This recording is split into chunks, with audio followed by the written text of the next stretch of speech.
ఉన్నాడు. తెనాలిలో జరిగినటువంటి సంఘటన, పోలీసులు బహిరంగంగా కౌన్సిలింగ్ ఇవ్వడం, కరుడుగట్టిన నేరస్తులు, భూ కబ్జాదారులు, గంజాయి స్మగ్లర్లు, అనేకమైనటువంటి దోపిడీ కేసుల్లో ఉన్నటువంటి వ్యక్తులు, హత్యా ప్రయత్నం చేసినటువంటి కేసుల్లో ఉన్నటువంటి వ్యక్తులు, కరుడుగట్టిన నేరస్తులకి కులాన్ని ఆపాదిస్తూ సాక్షిలో అసత్యపు మాటలు రాస్తూ దళితుల్ని నమ్మించేటువంటి ప్రయత్నం. నేరం చేసిన వాడికి, తప్పు చేసిన వాడికి ఖచ్చితంగా ఈ దేశంలో ఏదో ఒక కులంలో పుట్టాల్సిందే. నేరస్తుడికి కులాన్ని అంటగడుతూ దళితులకు అన్యాయం జరిగిందని మొసలి కన్నీరు గారుస్తూ ఓదార్పు యాత్రకు పోవడం, గంజాయి స్మగ్లర్లు, భూ కబ్జాదారులు, రౌడీ షీటర్లు, గతంలోనే వీళ్ళ మీద రౌడీ షీటర్లు ఉన్నాయి. వీళ్ళను ఓదార్పు యాత్రకు వెళుతూ దళితుల్ని ఓదార్పు యాత్ర, దళితులకి అన్యాయం జరిగింది, ఓదార్పు యాత్రకు వెళ్తున్నాను, ఆ కుటుంబాలని పరామర్శిస్తానని చెప్పడం జగన్మోహన్ రెడ్డి యొక్క నీచ మనస్తత్వానికి ఇదొక నిదర్శనం. గతంలో జగన్మోహన్ రెడ్డి గారు ముఖ్యమంత్రిగా ఉన్నప్పుడు దళితుల మీద జరగని అఘాయిత్యాలు లేవు. దళితుల మీద ప్రతినిత్యం దమనకాండ జరిగింది, హత్యలు జరిగాయి, మానభంగాలు జరిగాయి. ఇన్ని జరిగినా ఏ రోజు కూడా జగన్మోహన్ రెడ్డి అనే వ్యక్తి దళితులకు అండగా బయటకు వచ్చినటువంటి పరిస్థితి లేదు.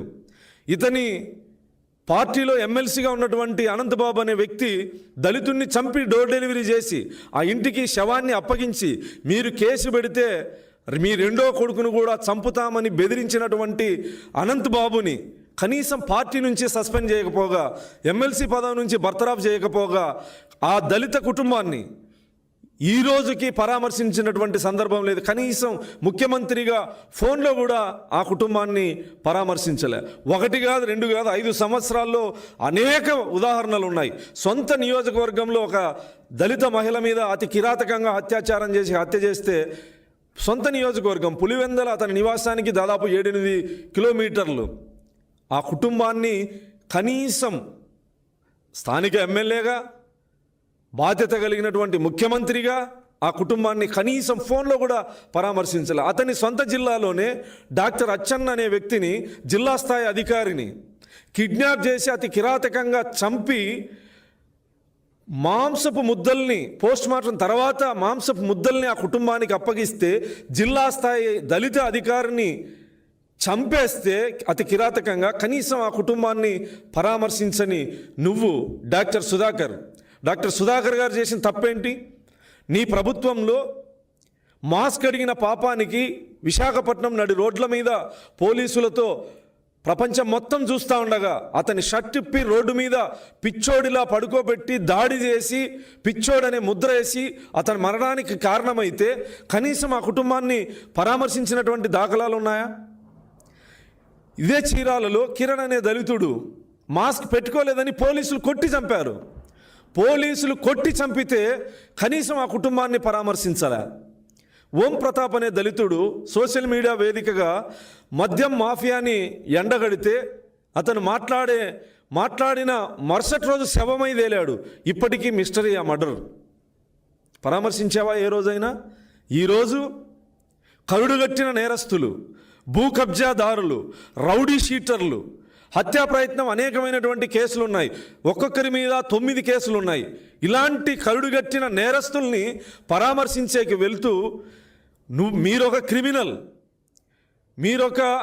గతంలో మీరు ముఖ్యమంత్రిగా ఉన్నప్పుడు ఆంధ్రప్రదేశ్ని గంజాయికి రాజధానిగా చేసినటువంటి వ్యక్తి కాబట్టే నీ వ్యాపారాన్ని కొనసాగించినటువంటి వాళ్ళని ఈరోజు గంజాయి మత్తులో అనేక దుర్మార్గాలు చేసినటువంటి వాళ్ళని పరామర్శించేకి వెళ్తున్నటువంటి జగన్మోహన్ రెడ్డి గారి యొక్క నిజస్వరూపాన్ని, అతని మానసిక స్థితిని ఆంధ్రప్రదేశ్ ప్రజలు గమనించాలని చెప్పేసి ఈ సందర్భంగా తెలియజేస్తూ, గతంలో ఎన్ని దుర్మార్గాలు జరిగినా కనీసం తాడేపల్లికి అతని ఇంటికి 4-5 కిలోమీటర్లో ఒక దళిత మహిళని సామూహిక అత్యాచారం చేస్తే, అతను అధికారిక నివాసానికి దగ్గరలో ఒక దళిత మహిళని అతి కిరాతకంగా అత్యాచారం చేస్తే కనీసం పరామర్శించినటువంటి వ్యక్తి, రేపల్లె రైల్వే స్టేషన్లో నిండు గర్భిణిని పిల్లల ముందు, భర్త ముందు అత్యాచారం చేస్తే నోరు మెదపనటువంటి వ్యక్తి,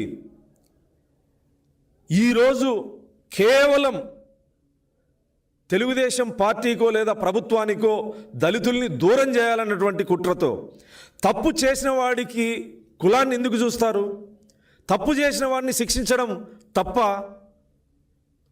కరుడుగట్టిన నేరస్తుల్ని పోలీసులు కౌన్సిలింగ్ ఇస్తే పోలీసు మీద కానిస్టేబుల్ మీద హత్యా ప్రయత్నం చేసినటువంటి విధి నిర్వహణలో ఉన్నటువంటి ఒక పోలీస్ అధికారి మీద హత్యా ప్రయత్నం చేసినటువంటి వాళ్ళని రౌడీ షీటర్లని పరామర్శించకపోతున్నావు అంటే నీ మానసిక స్థితిని ఆంధ్రప్రదేశ్ ప్రజలు ఏ విధంగా అర్థం చేసుకోవాలని చెప్పి నేను సందర్భంగా తెలియజేస్తాను. జాన్ విక్టర్ అనే ఇతని మీద మొత్తం 9 కేసులు ఉన్నాయి. వీటిలో అక్రమ మద్యం, దొంగతనం, కిడ్నాప్, ఫోర్జరీ, దాడులు, హత్యాయత్నం కేసులు. దోమ రాకేష్ యువతి వేధింపులు, కిడ్నాప్, దొంగతనం, దాడులు, హత్యాయత్నం కేసులు ఉన్నాయి. కరీముల్లా పోలీస్ కానిస్టేబుల్ని చంపడానికి ప్రయత్నించినటువంటి కేసుల్లో వీళ్ళందరూ ఉన్నారు. వీళ్ళు గతంలోనే రౌడీ షీటర్లు, ఆ ప్రాంతంలో అనేక దుర్మార్గాలకు పాల్పడినటువంటి వ్యక్తులు. కేవలం వైఎస్ఆర్ కాంగ్రెస్ పార్టీ ఏదో రకంగా ఉనికిలో ఉండాలనుకున్నప్పుడు కనీసం అతని పార్టీలో ఉన్నటువంటి నాయకులైనా దేనికి స్పందించాలి, దేనికి స్పందించకూడదనే ఇంకిత జ్ఞానం కూడా లేకుండా పోయిందంటే కేవలం వైఎస్ఆర్ కాంగ్రెస్ పార్టీని ఉనికిలో పెట్టాలి, తెలుగుదేశం కూటమి ప్రభుత్వాన్ని అప్రతిష్ట పాలు చేయాలి. నీకు దళితుల మీద నిజంగా అంత చిత్తశుద్ధి ఉంటే భారతదేశంలోనే దాడులు, హత్యలు నీ హయాంలో దేశంలోనే నెంబర్ 1 స్థానంలో వచ్చినప్పుడు కనీసం SC/ST అట్రాసిటీ యాక్టును, శాంతి భద్రతలను కనీసం సమీక్షించినటువంటి సందర్భం ఏదైనా ఉందా? ఎన్ని దుర్మార్గాలు జరిగాయి?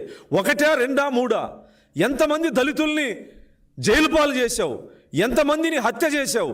ఎంతమంది దళిత మహిళల మీద అత్యాచారాలు జరిగినా కనీసం స్పందించినటువంటి మీరు, మీ పార్టీకి సంబంధించినటువంటి వ్యక్తి, అప్పటి హోంమంత్రి కోవూరు నియోజకవర్గంలో ఒక దళిత యువకుడు వైఎస్ఆర్ కాంగ్రెస్ పార్టీ జెడ్పీటీసీ కట్టిన ఫ్లెక్సీ దగ్గర ఫ్లెక్సీ కట్టాడని చెప్పి పోలీసులు చిత్రహింసలు పెడితే అతను బయటకు వచ్చి సెల్ఫీ వీడియో తీసుకొని ఆత్మహత్య చేసుకుంటే ఆ పోలీసుల మీద ఏం చర్యలు తీసుకున్నావు? ఆ కుటుంబానికి ఏమని పరామర్శించావు? ఎక్కడైనా ఒక్కటి నీ గత ప్రభుత్వంలో 5 సంవత్సరాల్లో దళితుల మీద జరిగినటువంటి దమనకాండలో ఏ ఒక్కరోజైనా ముఖ్యమంత్రిగా బాధ్యతగా ఆ కుటుంబాలని పరామర్శించి కానీ లేదా దారుణాలకు పాల్పడినటువంటి వ్యక్తుల్ని శిక్షిస్తున్నట్లు కానీ శిక్షిస్తామని కానీ ఎక్కడైనా చెప్పినటువంటి దాఖలాలు ఉన్నాయా? కావలిలో మీ ఎమ్మెల్యే, అప్పటి ఎమ్మెల్యే కరుణాకర్ అనే దళిత యువకుడు చేపల చెరువులు పెంపకంతో జీవనం సాగించేటువంటి వ్యక్తి చేపల చెరువులో చేపల సంపద ఎక్కువ ఉన్నటువంటి సందర్భంలో ఆ సంపదను దోచుకోవాలని చెప్పేసి అతన్ని చేపలు పట్టుకోనీయకుండా అతని మీద ఒత్తిడి తీసుకొచ్చి అప్పులని పురిగొల్పితే అతను స్పష్టంగా ఆత్మహత్య చేసుకునేటప్పుడు ఒక లెటర్లో రాసి చనిపోయాడు. నా మరణానికి ఎమ్మెల్యే దగ్గర ఉన్నటువంటి వ్యక్తులు ఎమ్మెల్యే కారణమని రాసి చనిపోతే కనీసం నీ పార్టీ వాళ్ళని మందలించినటువంటి సందర్భం ఉందా? వాళ్ళని పార్టీ నుంచి సస్పెండ్ చేయగలిగావా? లేదా వాళ్ళని శిక్షించండి అని చెప్పగలిగావా? లేదా ఆ కుటుంబాన్ని పరామర్శించావా? ఆ రోజు తెలుగుదేశం పార్టీ జాతీయ ప్రధాన కార్యదర్శి SSL రాష్ట్ర అధ్యక్షుడిగా మేము అక్కడికి వెళ్ళి పోరాటం చేసి అక్కడ ఉన్నటువంటి వాస్తవ పరిస్థితి మా లోకేష్ గారికి తెలియజెప్పితే తాకట్లో ఉన్నటువంటి ఇల్లు స్వయంగా లోకేష్ గారే వచ్చి ఆ ఇల్లు విడిపించి ఆ పత్రాలు ఆ కుటుంబ సభ్యులకి ఇచ్చి వాళ్లకు భరోసా కల్పించడం జరిగింది. ఇలాంటి సంఘటన ఈ 5 సంవత్సరాల దుర్మార్గమైన దళిత వ్యతిరేక పరిపాలనలో ఒక్క సందర్భం ఉందా? ఈరోజు కేవలం దళితుల్లో చిచ్చు పెట్టడానికి, దళితుల్ని తెలుగుదేశం పార్టీకి కూటమి ప్రభుత్వానికి వ్యతిరేకంగా చేయాలనే ఒక నీచ సంకల్పంతో కరుడుగట్టిన నేరస్తుల్ని సమాజంలో అసంఘిక చర్యలకు పాల్పడుతున్నటువంటి వ్యక్తుల్ని అసలు ఈ ఒక రాష్ట్రానికి ముఖ్యమంత్రిగా చేసినటువంటి వ్యక్తి గంజాయి అమ్ముకుని బతికేటువంటి వాళ్ళకి, భూ కబ్జాలు చేసేటువంటి వాళ్ళకి, రౌడీ షీటర్లని పరామర్శించేకి వెళ్తారండి? మీరు ఎంత దిగజారిపోయారో అర్థమవుతుందా జగన్మోహన్ రెడ్డి? నేరం చేసిన వాళ్ళని కులాలను అంటగడుతూ నీ ప్రభుత్వంలో జరిగినటువంటి సంఘటనలన్నీ